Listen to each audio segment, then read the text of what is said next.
Okay, students, now we will study about units and dimensions of K and epsilon naught. तो K और epsilon naught के बारे में हम पहले स्टडी कर चुके हैं. What is K? It is electrostatic force constant. Force constant. And what is epsilon naught? It is absolute electrical permittivity of free space.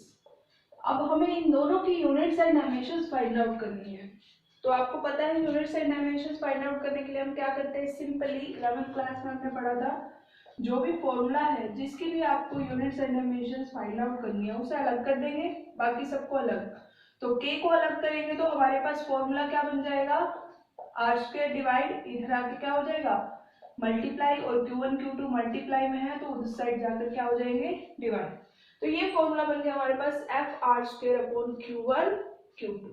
अब यूनिट्स पुट कर देंगे. ऐसा यूनिट, फोर्स की ऐसा यूनिट होती है न्यूटन, डिस्टेंस की मीटर स्क्वायर, चार्ज की कुलाम, और दो चार्ज मल्टीप्लाई में है तो कुलाम इंटू कुलाम क्या हो जाएगा कुलाम स्क्वायर, और ऊपर जाएगा तो क्या हो जाएगा पर कुलाम स्क्वायर. तो क्या हो जाएगी इसकी ऐसा यूनिट न्यूटन मीटर स्क्वायर पर कुलाम स्क्वायर.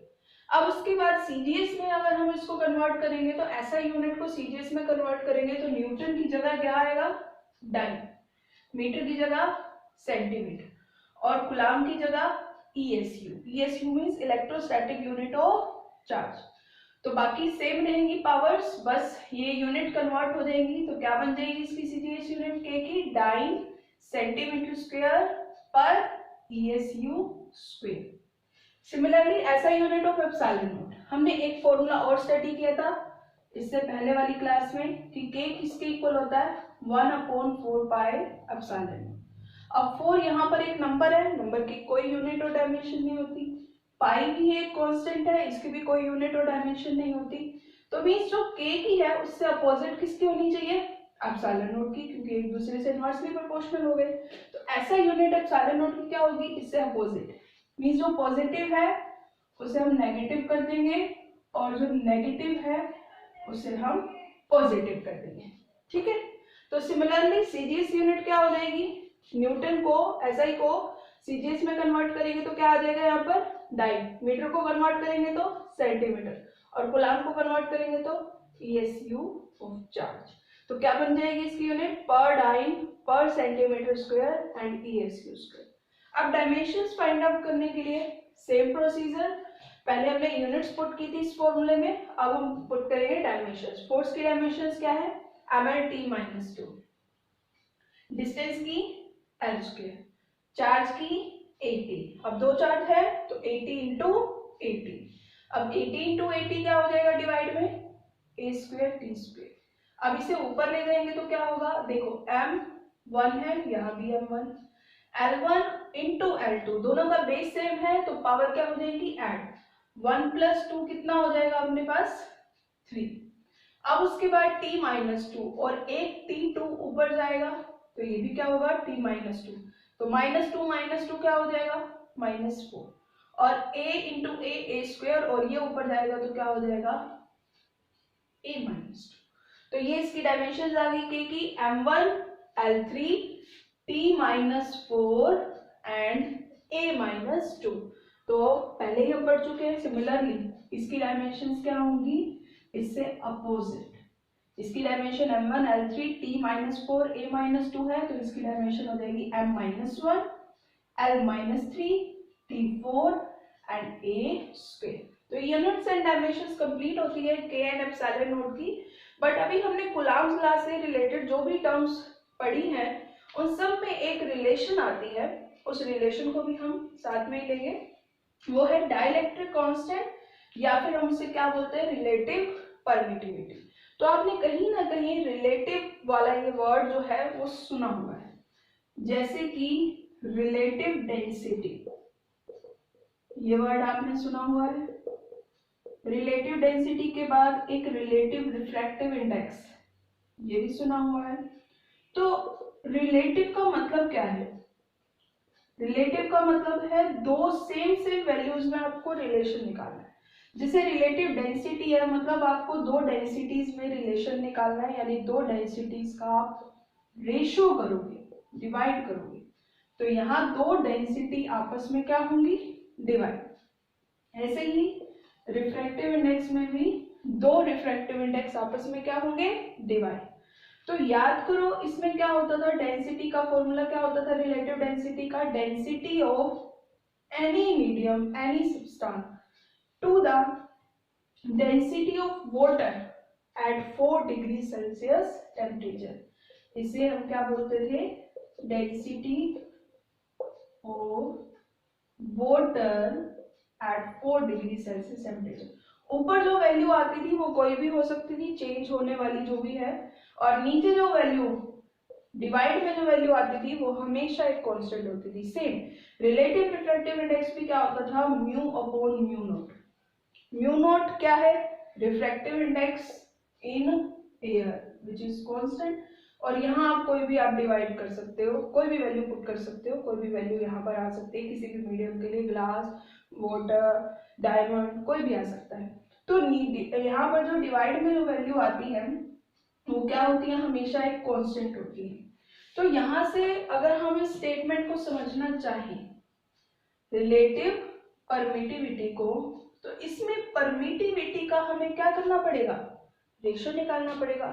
परमिटिविटी क्या है, epsilon, means relative permittivity means दो आपको परमिटिविटी को डिवाइड करना है, जिसमें से डिनोमिनेटर वाली कौन सी हो सकती है, एप्सिलॉन नॉट। एप्सिलॉन नॉट क्या है, absolute electrical permittivity of free space. तो ये हमारी एयर के लिए हो गई, कांस्टेंट होगी, इसे हमें डिवाइड में करना पड़ेगा। तो ये हमने थोड़ा आइडिया लगा लिया है, अभी हमने इसकी स्टेटमेंट नहीं पढ़ी है, लेकिन थोड़ा आइडिया लगा लिया कि ऐसा ही कुछ फॉर्मूला आना चाहिए। तो हम इसको पढ़ते हैं एक बार। It is defined as the ratio of electrostatic force between two charges separated by some distance in free space to the force between the same charges separated by same distance in a medium। क्या कह रही है statement, वो कह रहा है कि अगर आप दो चार्जेस लेते हो और उनके बीच में कोई एक फिक्स डिस्टेंस पे आपने फ्री स्पेस छोड़ रखा है, एयर छोड़ रखी है, वैक्यूम है इनके बीच में, और वहीं आप दूसरी जगह इन दोनों चार्जेस को, सेम दोनों चार्जेस को इतने ही डिस्टेंस पे, जितने डिस्टेंस पे ये पहले थे, बट अब इनके बीच में आपने कोई मीडियम फिल कर दिया। वो कोई भी मीडियम हो सकता है, कंडक्टिंग या डाइलेक्ट्रिक। तो तब उस केस में जो दो फोर्सेस आएंगे, एक इस केस के लिए जो फोर्स आएगा एफ नॉट, और एक इस केस के लिए जो फोर्स आएगा मीडियम के लिए एफ एम, उनका जब आप रेशो कर दोगे तो वो जो इक्वल आएगा वो किसके इक्वल होगा, डाइलेक्ट्रिक कांस्टेंट या रिलेटिव परमिटिविटी। या फिर एक स्टेटमेंट और है, वो क्या कहती है, it is a ratio of absolute electrical permittivity of medium to the absolute electrical permittivity of free space. Opposite है, इसमें क्या था, फ्री स्पेस अपॉन मीडियम, और इसमें क्या है, मीडियम अपॉन फ्री स्पेस। लिख लेते हैं इसको, मीडियम अपॉन फ्री स्पेस। तो एक बार करके देखते हैं, हम फर्स्ट स्टेटमेंट से स्टार्ट करते हैं, देखते हैं सेकंड आती है या नहीं आती।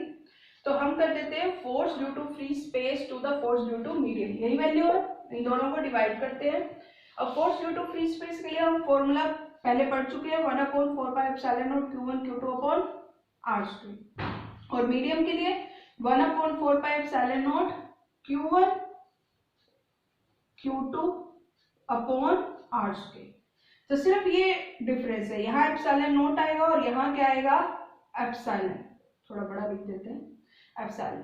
अब सब कुछ क्या हो जाएगा, कैंसिल, Q1 से Q1, Q2 से Q2, R 4π सब कैंसिल हो गए, क्या बचा, एप्सिलॉन नोट और एप्सिलॉन।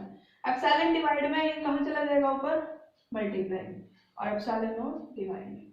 तो एप्सिलॉन अपॉन एप्सिलॉन नोट ही हमारा किसके इक्वल होगा, डाइलेक्ट्रिक कांस्टेंट या रिलेटिव परमिटिविटी।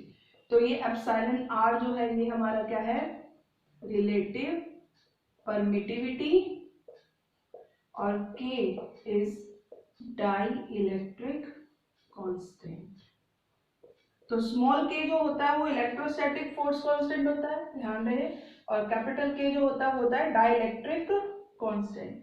और ये दोनों एक ही बात है।